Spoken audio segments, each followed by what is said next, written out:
going to hospital in an ambulance. Hello, young man. Ooh, you look as if you've been in the wars. He got knocked off his bike. Oh, dear. Nasty. He's lucky. It could have been very much worse. Can you do something for me? Can you slip this under your arm? I just want to take your temperature. Why has he got to have his temperature taken? To make sure he hasn't got a fever. Because if he's got a fever, it means there's infection. An infection means that there are germs living somewhere in the body, usually in the part that's been hurt, and they can make you very ill. And they like dirty places. That's why we keep hospitals so clean. Well, this boy hasn't got any infection. Oh, good. Does that mean I can go home? No. Doctor says you've got to stay in overnight, so we can make sure your head's all right. I don't want to stay the night. I wish I was staying. I like hospitals. I'm going to be a nurse when I grow up. Are you? That's nice. That is nice, Kimberly. Nurses do a very useful job. But you know, girls weren't always allowed to be nurses. There was a time when your mum and dad would have done anything to stop you being a nurse. Why? Because hospitals weren't always like this. They were horrible, dirty places. Nobody went anywhere near a hospital if they could help it. What happened if they were ill? They were looked after at home. You see, people didn't like ladies that they didn't know looking after men, or even little boys when they were ill. They thought it was rude. Did they? Wish we could see an old hospital. Well, doubtless that could be arranged. But I don't think you'd like it. I would. I'd like it better here. Where are we going to go to, Grandad? How many years ago? We're going to go back 140 years to meet a very special lady who wanted to be a nurse so badly that her parents finally let her. What was her name? Her name was Florence Nightingale, but she was known as the Lady with the Lamp. Why? Just you wait and see. But Florence Nightingale was an English lady, but we're not going to meet her in England. We're going to a place called Scutari, thousands of miles away, at a time when there was a war on. A real war? A real war. Now, we're going to a hospital where the British soldiers were brought when they were injured. And I tell you, Gary, when you've seen this, you'll be glad to come back here and spend the night in this ward here. What song are we going to sing, Grandad? I'm going to sing a song that everybody was singing then when they said goodbye to their families and went off to the war. So, close your eyes and wish hard. Farewell, England, much as we may love thee, we'll dry the tears which we have shed before. Why should we weep and sail in search of fortune? So farewell, England, farewell forever.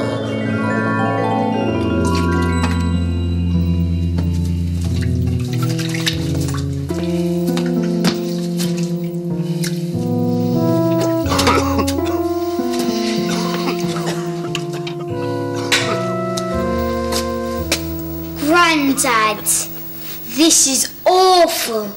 It can't be a hospital. It is. It smells more like a toilet. That's because there aren't enough people to clean the toilets and empty the chamber pots. Look, there's a rat! I told you it'd be terrible. It's filthy. There must be lots of germs here. There are. Most of the soldiers don't die from their wounds, they die from illness and infection. And half these poor people haven't even got beds. Grandad, look! There's a boy here. I think the children went to war. Well, not many did. But there were a few boys in the army as drummer boys. They played the drums for the men to march to. But when there was a battle, they had to take messages from one part of the battleground to the other. And unless I'm very much mistaken, this is William McElwa. Billy, sir. My mates call me Billy. What happened to him? Can you talk to us, Billy? tell us what happened? I don't really remember. All I know is I was running through a lot of smoke.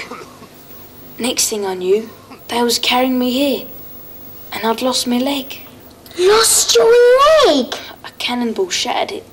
They had to saw it off above the knee. Did it hurt? What do you think? William?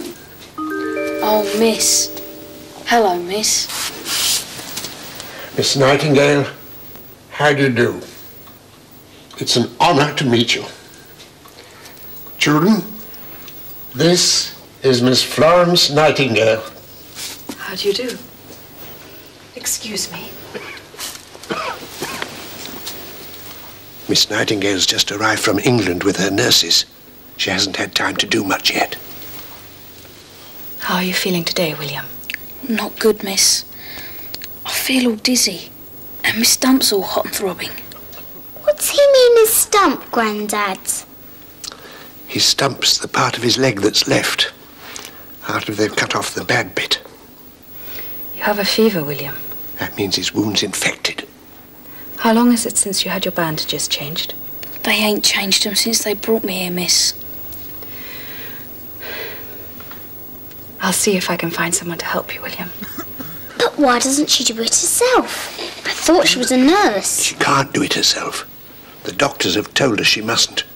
She's frightened they'll put her outside the hospital altogether if she doesn't do as she's told. Try and drink some of the soup, William. It will build up your strength. That's good, miss. I can't eat this other stuff they give me. Do you want it? What is it? I dunno. Boiled mutton, I expect. But it usually is. No thanks. It looks horrible, Grandad. And you see, until Miss Nightingale arrived, no one thought of cooking special food for people who weren't feeling well. Miss Nightingale, may I have a word with you, please? Why, certainly, Dr. Mingus. Take your time with the soup, William. I'll be back to see you later. We'll listen to this. I hope you feel better soon, Billy. But if his wound's infected in a filthy place like this, only a miracle can save him. Madam, I thought I had made it clear to you that I do not want ladies in the wards. But I was not nursing or bandaging, sir. I was merely giving the men some soup. I think you do not understand me, Miss Nightingale. I do not want ladies in the wards. As you wish, sir. Wards such as these are not the place for ladies like you. Sir, before you leave, there is something else. Yes? The men have no clothes, sir. No toothbrushes, no combs, no knives, no forks. There are no bandages, no crutches. There is not even soap to wash the sheets. Oh, don't you worry your head about that, Miss Nightingale. Everything is being taken care of. But everything is not being taken care of. That is exactly the point.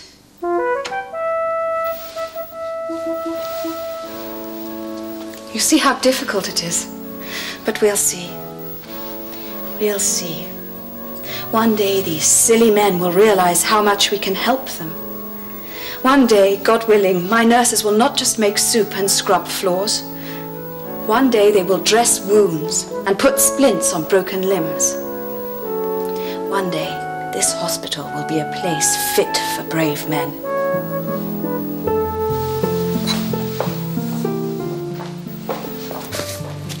And did things get better, Grandad? Yes, they did. Because soon afterwards, there was another big battle, which meant lots more wounded soldiers. So, the doctors had to ask Miss Nightingale to help them. And she did. Would you like to see how much better this hospital was by the end of the war? What, more magic? Why not? So come close and close your eyes. Farewell, Scutari, horrible and dirty. Farewell to rats and beds of dirty hay. Let's see the change when Nightingale got working. Let's see what happened when Florence got her way.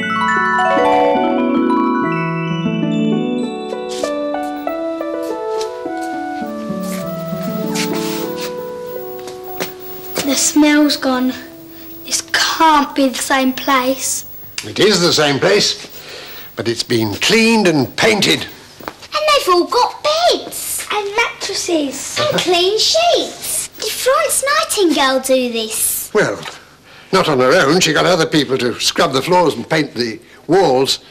But she was the person that made it happen. How did she do it? She wrote lots and lots of letters to people back home telling them how awful it was. Getting them to change the rules.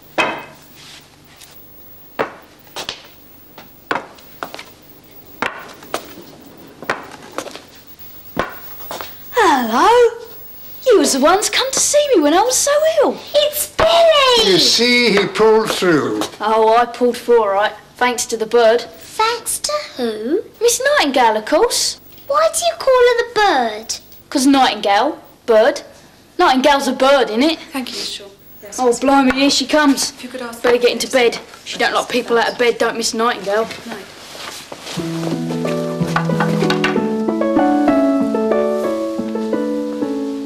The lady with the lamp. Now you see why they called her that. She used to pass each bed in the hospital every single night. Sometimes as late as 2 or 3 o'clock in the morning. Are you comfortable, William? Yes, miss. Thank you, miss.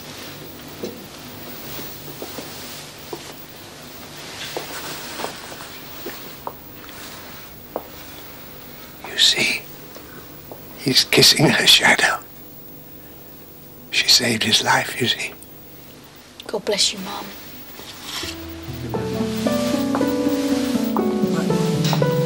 Bless you, Mom. God be with you. Gary was all right, so the doctor said he could go home the next day.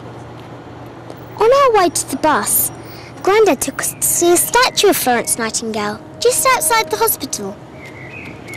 Well, there she is. The lady with the lamp. She looks just like the lady we saw. Yeah, but the lamp's wrong. She's got the wrong sort of lamp. Well spotted, Gary. Now, why do you think that is? Was it because the person who made the statue didn't know what sort of lamp she had, so they just guessed? Exactly. That's what happens when it comes to history. People don't work hard enough to find out exactly what things were like. They don't ask enough questions. Well, home we go. Cheer, boys, cheer, a most determined lady.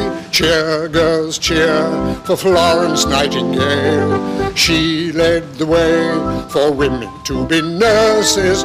All thanks to her, we've clean hospitals today.